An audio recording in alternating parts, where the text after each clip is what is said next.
Welcome to Empire State of Grind, a podcast about the people building the next wave of tech startups in and out of New York City. Please be advised that while the hosts of this podcast are practicing lawyers, some of the guests on this podcast may be clients of the hosts, and the information and content provided during this podcast are for informational purposes only and should not be construed as legal advice or as the positions or stances of the employers of any of the individuals.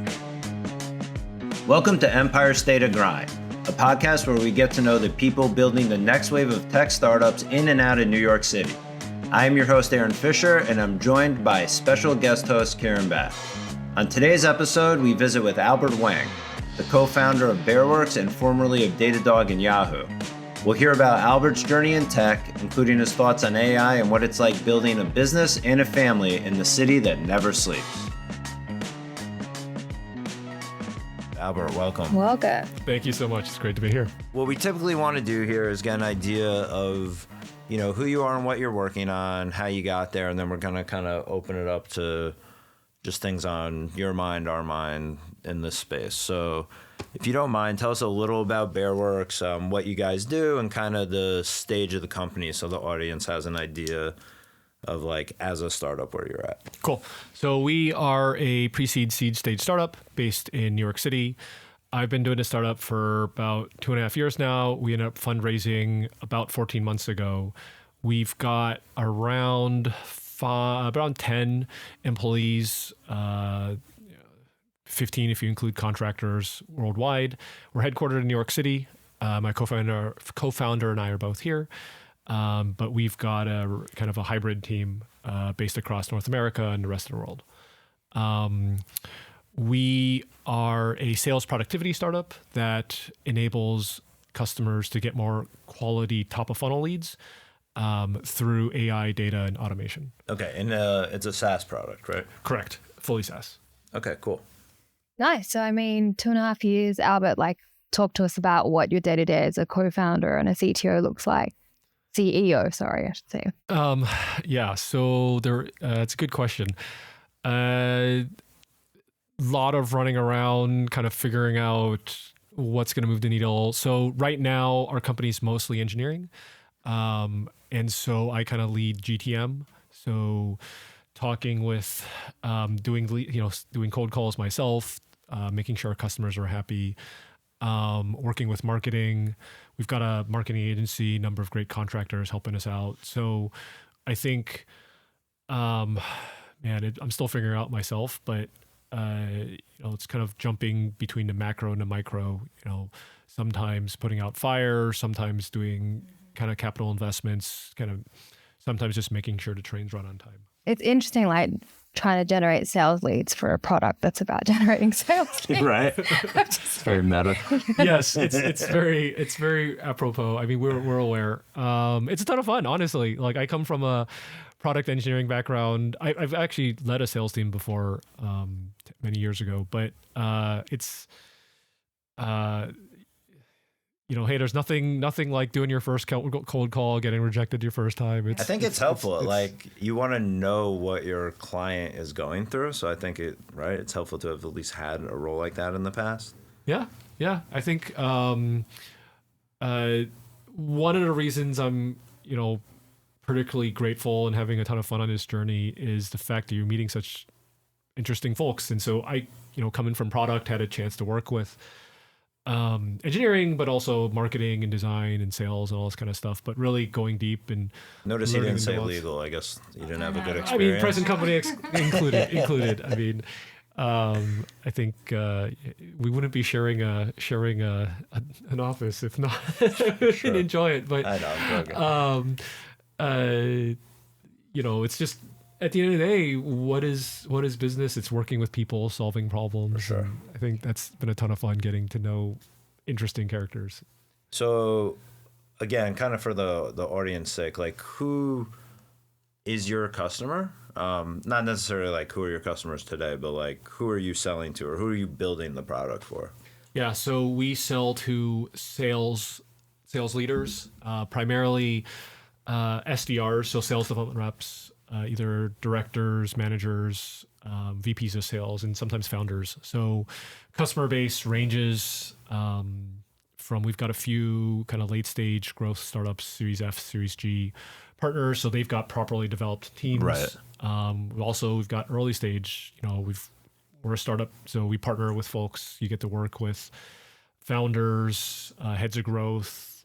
And do you find is it being built more for enterprise, or does it hopefully, or I shouldn't say hopefully, does it not matter the size of the organization? It shows value. We hope so. We like to think that we're horizontal, so we hope that we're able to scale across that. I think if I'm doing my job right, I think the early stage companies, their advantage is they can move fast, and so they can give you feedback really quickly and give good partnerships. But you're right, the bigger companies have unique challenges, as you know, right? Dealing with scale that, so there's this balance of, on the product side, making sure that you're catering to everyone's needs, not just solving one person, but, at the end of the day, you have to respect who's writing you a big check. I think it's really interesting also that, AI is a huge buzzword, and you have a lot of companies kind of sticking it into their taglines or making new offerings that are loosely connected to that. But in terms of Bearworks, it's pretty native to how you started out. So talk to us rather about how that came into the picture and how excited or curious your target customers and target market is about that. So great point. Look, we came from the data space. It was kind of one of my thesis. So I started before Datadog. I was on the consumer side. And what I love about software is you're solving a problem, but you're also applying, making it user-friendly, right? And so I think that's one of the challenges with AI and data today. It's a buzzword, everyone's using GPT, but what problems is it solving? This is not just about insights, but what actual things is it replacing? Application. So going back to the customers, I think it's been a ton of fun, working with these world-class companies where everyone's interested in AI. I think there's a lot of questions about how much of it is hype. I think what's unique about AI in enterprise software is that everyone's, compared to the past, everyone's more willing to try it out. But I think you had a great point where AI is just kind of being sprinkled in everything. And so kind of thinking about things from hopefully first principles and thinking about what actual problems can we solve, and ultimately, working with the partners to figure out what that solution is. Cool. All right, so let's take a step back. Now you're obviously dealing with some bigger pictures, but at one time you were kind of a kid with a dream, right? Something like that. So I'd like to start just a little bit of your background, where are you from, where you went to school, maybe some of your highlights from your early career. I think it's important for the audience to see that, in my opinion, there's no one path. Everyone has their own. So we'd like to learn a little about yours. Sure. So originally from California, grew up in LA. So I studied computer engineering. After school, I worked at a defense contractor. And where'd you go to school? So I went to Berkeley, studied computer engineering. And honestly, it was my dream to work in tech. I just love building things, love making things that people use, solving interesting challenges. But I think I started in actually consumer internet. So I was at Yahoo working on social networks. And what year was this? 2005 to 2007. So, okay, so I wanted to do a little where we were with social networking individually around that time. So, I can go for it too. I definitely only had MySpace. I'd never heard of Facebook, and I was using it at that time. I was promoting nightclubs mostly, and I was charging multiple nightclubs a fee to build and run their MySpaces. So that's the entrepreneurial side of me back. So if I search, yeah, it was fun. Well, I deal with people that they knew they needed it but weren't sure how to use it. I bought bots to post on people's things about what that club was doing. You were ahead of the curve. I was. I know. I should have. If I knew you, we could have automated it and cleaned up. What about you? Obviously, just kind of still stuck on the MSN period. And MySpace, I had a pretty jarring introduction to that. I was a little teen, and I discovered my ex cheating through MySpace, so it kind of put me off it. A lot of information I didn't want to know through that social network. Yeah. But You're soured on social networks. What about you? So you were building at Yahoo? Yahoo had a humongous communities platform. We called it MySpace for old people. But honestly, look, I worked with the co-founders of WhatsApp. And what was your role there? I was a software engineer. So Okay, cool. I was Building the product. I'm not. Yeah, exactly. So I was a software engineer working on back end stuff, but it was just a different time, right? Like internet before you knew all the hazards of socials. It's kind of funny too, right? Because it's like, so everything we were all on disappeared basically, right? Like, or I mean, to be fair, maybe what was born out of it just hadn't even started really yet. Yeah. I don't know exactly when Facebook started, but I didn't know anyone on it back then. And I lived in Boston for some of it. Yeah. I thought the social internet would be, huge, and for better or for worse, look at us now. Yeah. So yeah, I was there for a couple of years, and then some friends of mine from college, they started a social video streaming company called Crunchyroll. It was anime and dramas. So I joined there to be the first employee, and I wanted to learn from other successful founders. They'd actually successfully built. Actually, they worked on Hot or Not, if you remember that. Oh yes. And another commentary on the times changing. Well, we don't need to do a check-in on that one. For some of the audience, you could. I was voted not, and then decided never to use it again. There's some good stories we could, but for the outtakes. But anyways, wanted to learn how to build a startup, so I was joining Crunchyroll, learned how to scale that. Learned that look, media. We ended up hiring all our friends, and kind of growth started to stall, and so decided, hey, look, obviously they've done very well since then. They sold to Sony for $1 billion, but I decided I still like to build, and I wanted to kind of learn typical engineer thing. I wanted to learn how to deal with people better, because I think people are a fascinating challenge, and so ended up going to graduate school, moved to Boston, and switched over from consumer internet to enterprise software, and so I was lucky enough to and I think it's worth mentioning not just like where you went, but the type of degree you were going after, right? Because there's many grad schools like I went to grad school. Yeah, so I went to Harvard Business School to get my MBA. It was kind of, now it's a little bit not popular. I think people just skip school, but I was actually to get an MBA. Yeah, to get an MBA, I was actually a reapplicant, so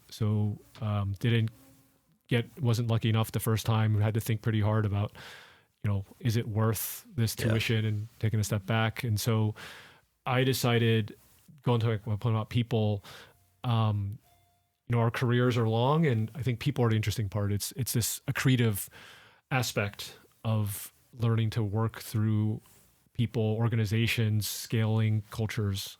And so decided to take a step back and become a product manager after business school. Okay. And I think he glossed over, just so the audience catches that, like, Albert was not accepted your first time to Harvard Business School. What are they thinking? But maybe that's for another time. All right. So now you graduate from Harvard Business School. What year is this now? 2013.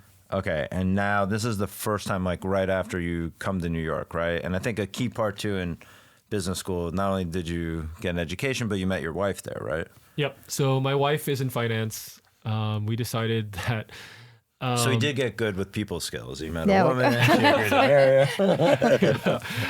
Got lucky there. So decided that for better or for worse, New York was the value opportunity compared to San Francisco. And so decided to come out here. Didn't know a lot of people on the East Coast. And so it was a lot of networking. Landed here, had to take a lot of coffee meetings, cold email, going back to the skills I learned, just cold reach out and say, hey, look, can we just get coffee? And it was a hustle.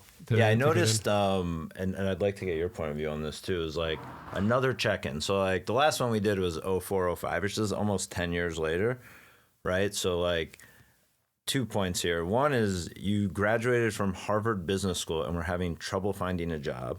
I think it's an interesting commentary on the time. I just graduated from law school and was experiencing the same issue. Like jobs there were less of them. So for law, it was like if you summered at a firm, which most people do, you accepted that offer because there was no other job. So then there was no opening for me, who I worked at a record label instead, right? Definitely no regrets. It was one of my favorite jobs ever. But I had a similar experience where like when I graduated, it was tough to find work. And where were you around that time? I mean, so similarly, I think like the global financial crisis kind of hit and the job market just shrunk. So many of us just kind of skipped off to parts of Europe to do a master's in law and economics, such as myself, kept ourselves busy that way. And then by the time we got back, it kind of shifted a little bit, but we all had to keep ourselves So you were in busy. school? Yeah. Okay. I just I went into grad school, I suppose. Yeah. Yeah. I think it's an interesting commentary where whenever there's a, whatever economic recession or a job recession, you really start to question your assumptions going in. Like, why did I do this? And what other options are there? And so for me, it was such a blessing. I was working in music.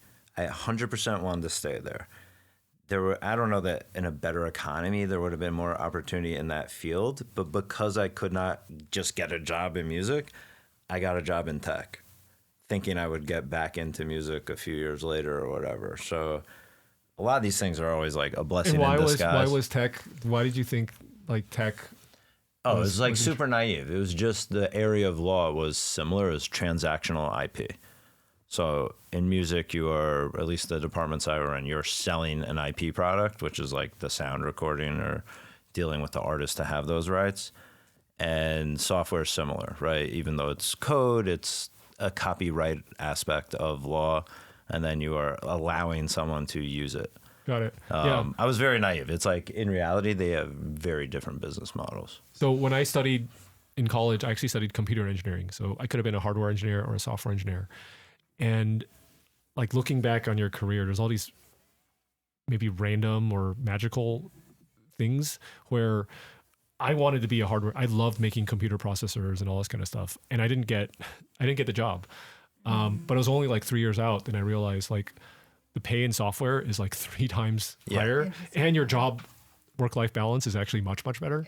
Yes. It's eye-opening. Like, I didn't think of it, but I'm telling you, within a few months, even in my role as an attorney, I saw like this business model is insanely good. It's true. I don't think infinite demand, high gross margins. And your ability to be agile is very different from like a hardware perspective or the music industry. It's like you need approvals from different sides and different companies, or one artist, artists are, I want to use the right word here, but like they're not all the same. So it's like one artist might say, yes, use my rights, put it on TV, do whatever. Another one, it's like you have a fantastic deal for them and they don't want to do it. Do you know what I mean? So in a business where like the goal is a little more obvious, sell as much of this as you can and everyone's on board with it.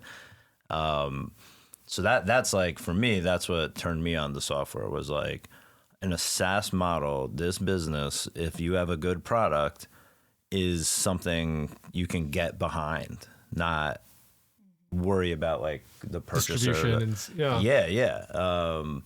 So that was kind of what I saw. I think it's a great point, right? I think we're still, given this whole AI point that you're making, it's that is the role of software, is the role of an engineer going to go away, right? And I don't think so. It's just going to get reallocated to some other higher. I mean, it's funny. I think people tend to rely on their own predictions too much.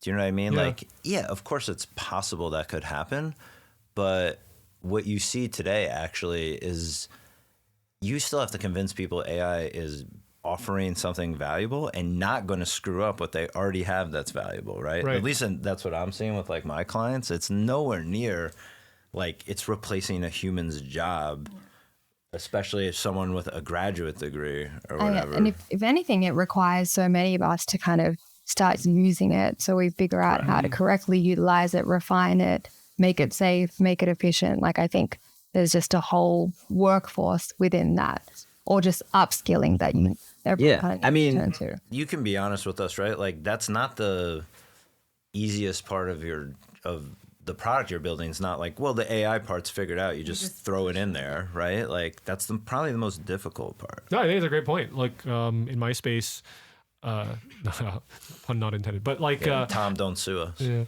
FCC just ruled last week that robocalls, artificially generated calls are illegal. Right? There's an election coming up in the fall, and so can governments get ahead of industry regulation? I think it's a great point where software is just moving so. Well, they just launched that safety consortium following that executive order, and it's got everyone under the sun, 200 members from the private sector as well as agencies.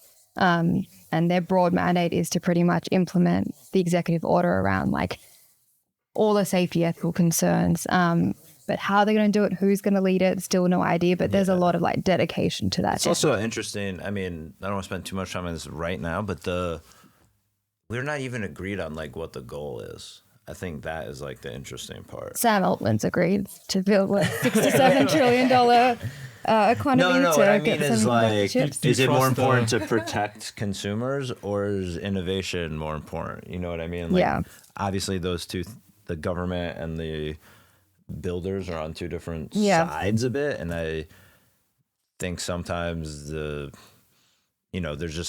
not a common goal of what we're trying to accomplish with both of these things. Because we're all still figuring it out ourselves. Yeah, exactly. And Sam Altman has his own, OpenAI has their motives, and Elon has his motives.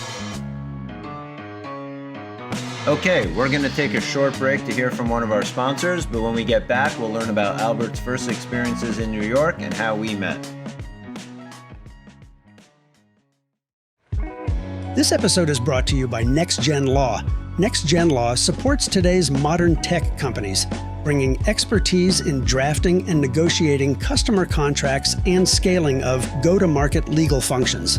For more information, visit nextgenlaw.com. That's nextgenlaw with hyphens in between each word.com. You first moved to New York. What's your first role? After you're taking these coffee meet, I was a solutions engineer at Dataminer.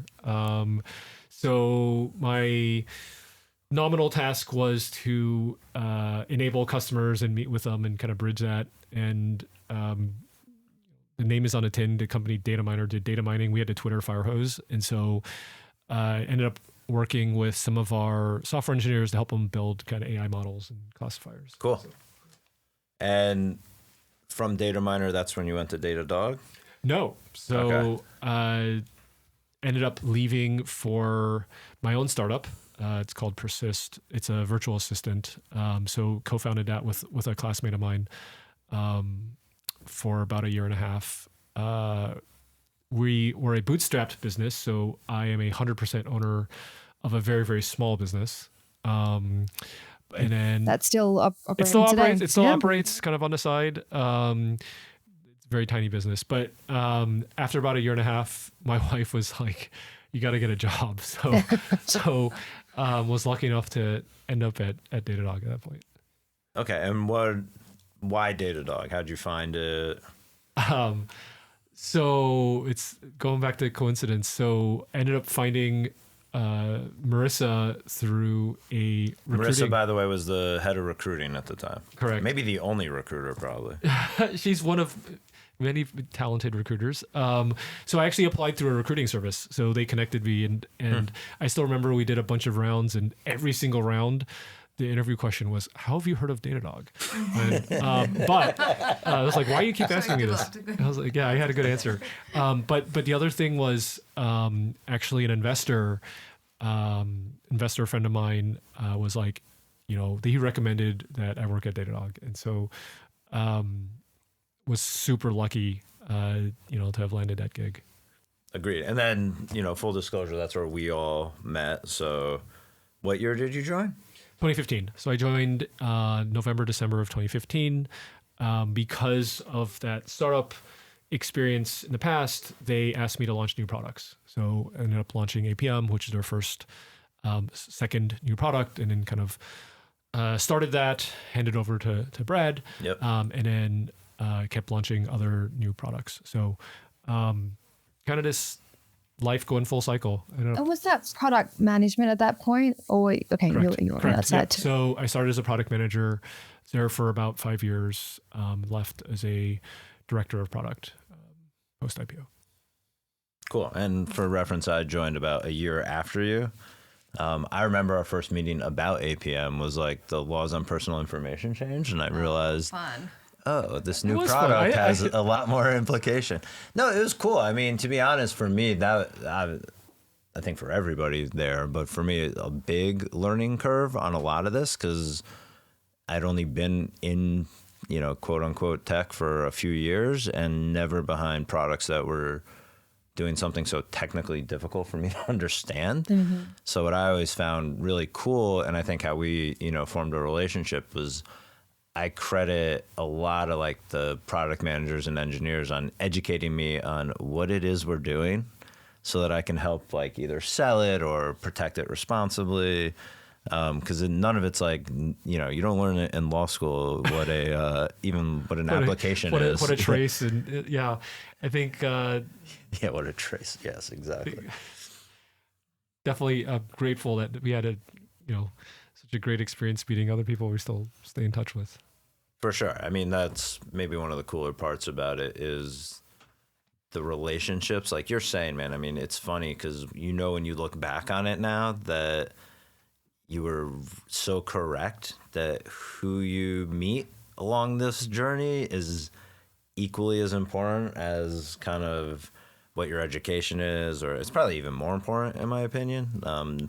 Right? No one does it alone. But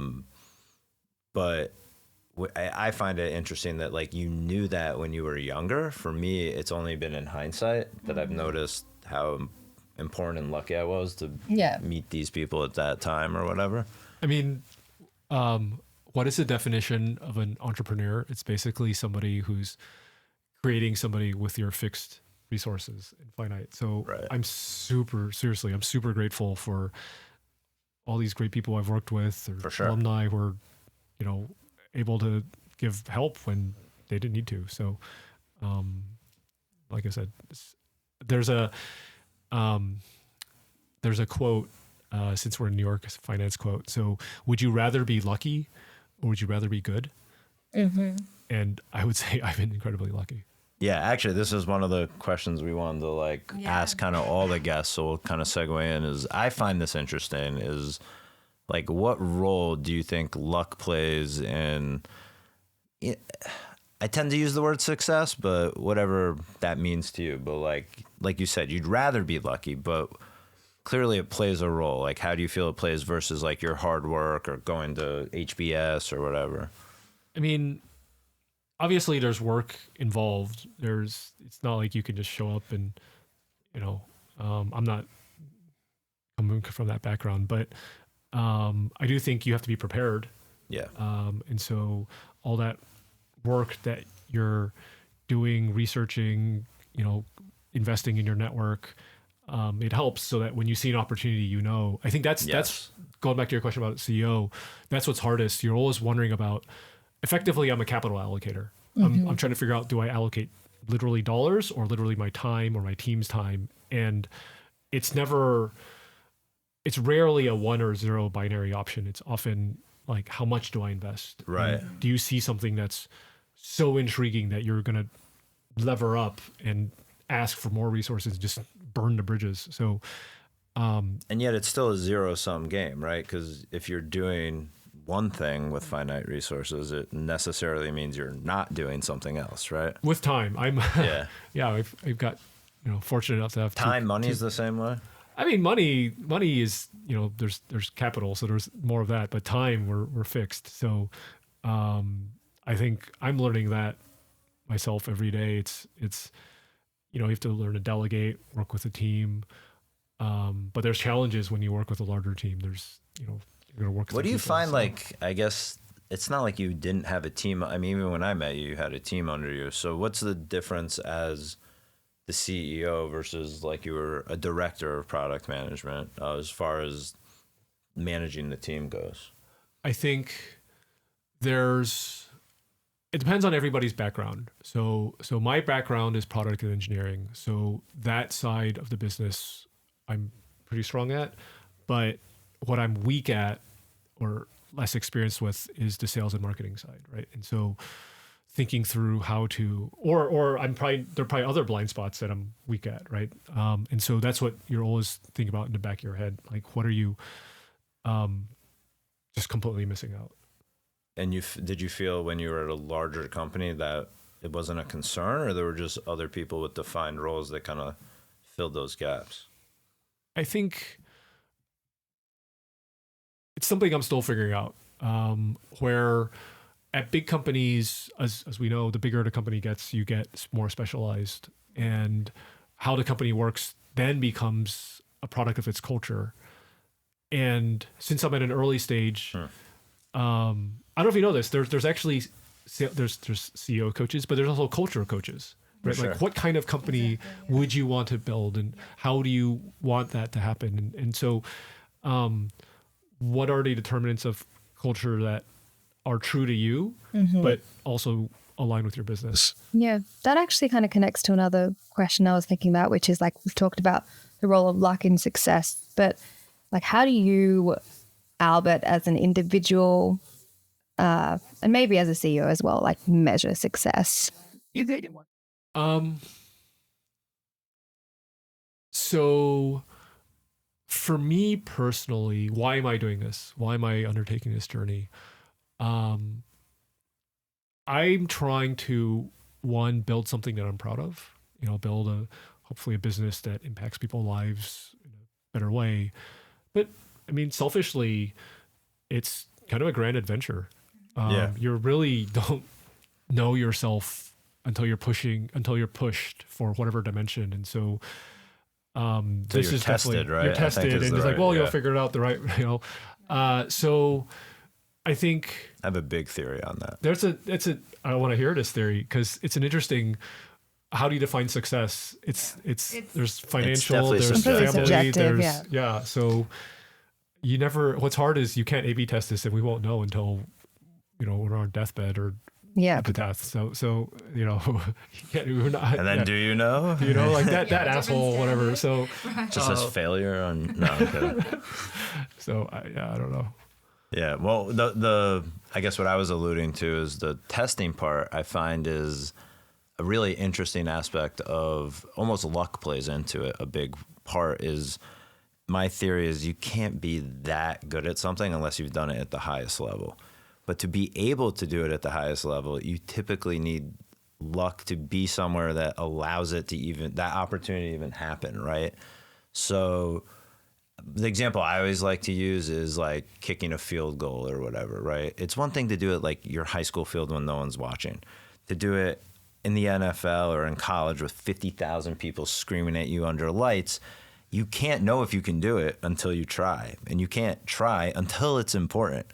Do you know what I mean? So the luck element is being in a place where kind of, at least for me, it was only happened when there's no one else to even do it. You know what I mean? So, hey, Aaron, you try it under the lights or whatever. Yeah. And you kind of have to have I don't know if it's confidence or just not be too afraid to fail, to step up and try it to get that experience. Yeah.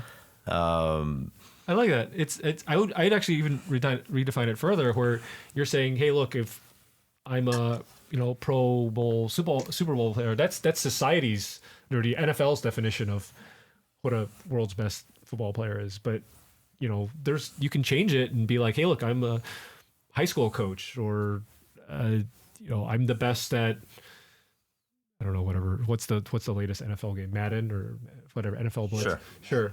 That it's gonna date myself, but Don't let your kids hear you say that. NFL Blitz. Yeah, it's from like 8-bit Nintendo. But I'm just saying, like, you can have your own definition of success, and as long as you're confident, I think. Totally agree. Well, I guess like what I'm saying is that the opportunity needs to be there for you to even find out how good at something you can be. And usually getting those opportunities is luck, because we were born to be lucky. We could have been born anywhere at any time, at any place. 100%. I had a colleague, ironically, went to Harvard Law School, who he helped me understand that. Like, I honestly feel a lot of people's belief systems are solely based on at what point in your life you think luck starts. If you think it starts like before you're born, you tend to have a kinder outlook to other people.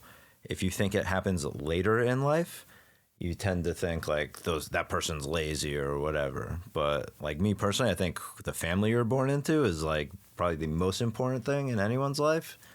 Yet sometimes we take that for granted or assume all families are the same. Yeah.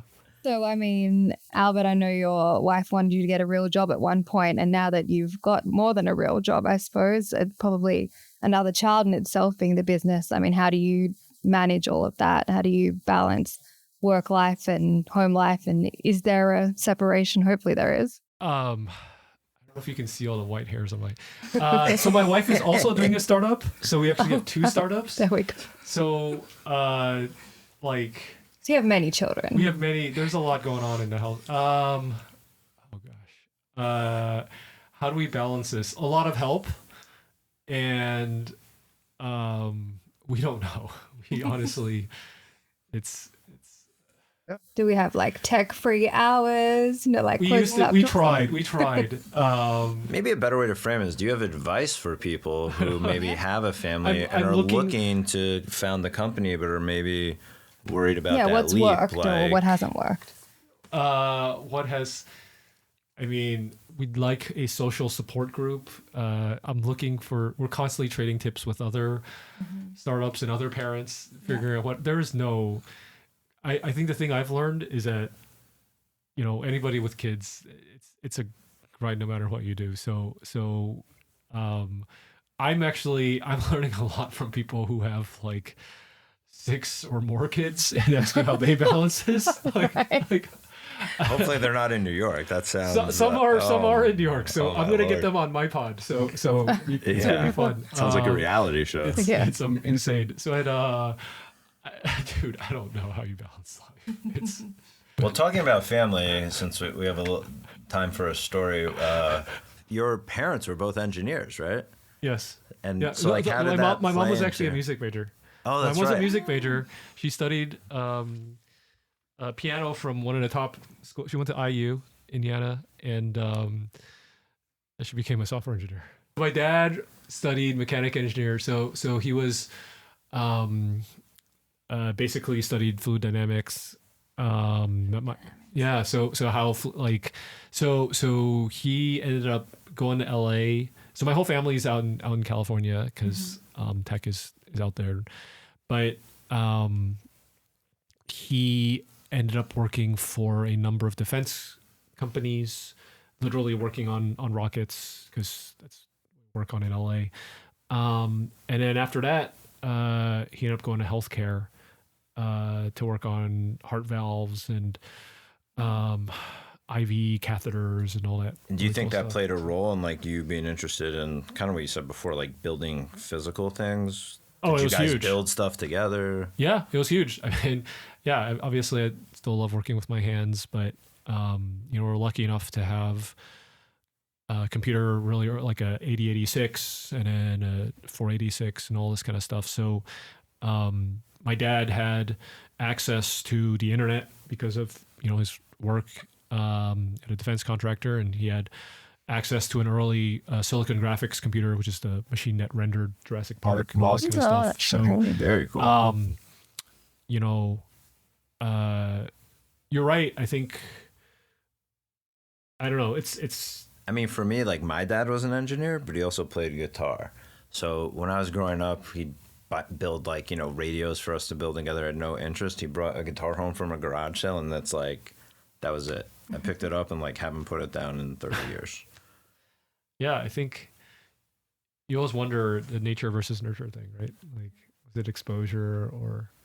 Yeah, as my view on that has changed over time. When I was young, I thought it was all nature. Like no one's molding me into anything. Now it's like very obvious, like what your childhood was like has a huge impact on who you are as an adult.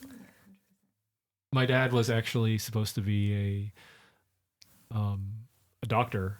He was, did pretty well in his college degree and all that kind of stuff. But we had an uncle who was like, no, the future is engineering. So he actually got somebody to kind of break into the college application. God forbid he was just a doctor. Yeah, well, he was like, hey, look, you should become a mechanical engineer. And I don't think it worked out as well financially, but No, I find that to be the irony in my family is like, I think me and my dad should have been born at the opposite times. Like if he was an engineer now, he'd be like you, starting a company probably. And I mean, my dad's super smart. He has a degree his PhD's from Caltech, not a slouch. And I feel like if I was born when he was like, if I was in my 20s in the 70s, I feel like I would have been putting on like Woodstock events and stuff like that. That's a good point. I see it for you. Like, yeah. So it's fun. But ironically, it's like that's kind of what he and I bond over, is a lot of, we both like some similar artists and whatnot. We're going to take another short break, but when we get back, we're going to learn about what we all love about the city that never sleeps.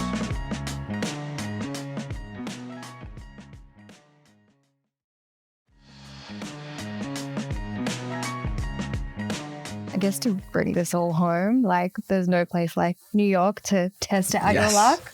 And we like to ask all of our guests what their kind of favorite thing or place or about the city is. It could be anything. I would say it's the fact that there are so many interesting people from different backgrounds, and the fact that we could meet in a job or in a bar or a Broadway show, and it's just very, I don't know, diverse for lack of a better word. Yeah. Opportunity. A lot of opportunities. The melting pot. Yeah. It's that. I mean, we've talked about this a bit, and that's my favorite part too. Is I feel if it exists in the world, there's some aspect of it here. So it's not just like diversity, but it's like representation of diversity. Do you know what I mean? Yeah. I mean, I grew up around here, but I remember wrongfully thinking as a kid, it's the city. All cities must be like New York, right? And then as you grow up and travel and stuff, I mean, I went to college in Boston with Brian. Probably my first night in Boston, I was like, this is nothing like New York. What did I do? Because I put no thought into it. The clubs closed at 2 a.m. I was like, what the hell? I do wonder about that. Like, I only know my view of the world, and like, there's so many other views of New York City. What am I missing? Yeah, I actually would love to hear Kieran's take on this because Kieran's from Australia, and that's like a totally different view. I mean, so obviously New York is way more like, was at least, probably, definitely still is, way more advanced, larger and expansive than a city like Sydney. But what I've noticed in my like 8 years of living here and going back and forth to Sydney is I always thought it all felt like it was the future, and that like ideas start here, even like cultural, technological, all sorts of movements, all sorts of groups, collectives.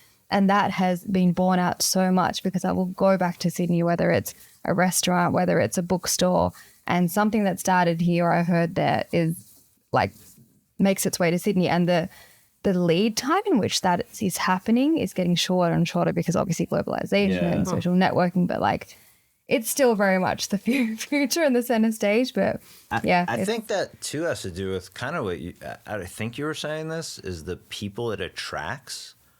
That's